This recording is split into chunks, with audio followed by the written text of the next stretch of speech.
গতকাল রবিবার দেশ জুড়ে সাড়ম্বরে পালিত হয়েছে রামনবমী।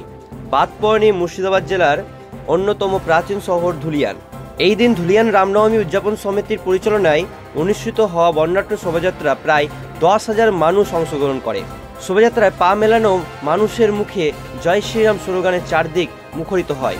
8 থেকে 80 সকলকেই এই দিনে দেখা যায় শহরের রাজপথে নেমে পা মেলাতে। বাদ্যযন্ত্র সহ কীর্তন, ভগবানের প্রতিকৃতি, ঢাক ঢোল, ভাংড়া, গৈরিক ধ্বজ কোনো কিছুই বাদ পড়েনি এই শোভাযাত্রায়।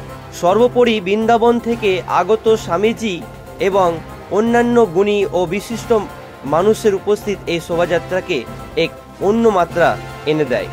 ধুলিয়ান হিন্দু মিলন মন্দির থেকে শুরু করে গরুহাট, ঘোষপাড়া, ঠাকুরপাড়া হয়ে পুনরায় ধুলিয়ান হিন্দু মিলন মন্দিরে এসে শেষ হয় এই শোভাযাত্রা।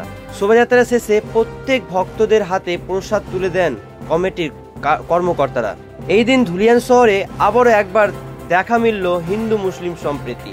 শোভাযাত্রায় অংশ নেওয়া রাম ভক্তদের হাতে জল, শরবত, চকলেট, বিস্কুট সহ একাধিক খাদ্য সামগ্রী তুলে দিতে দেখা যায়।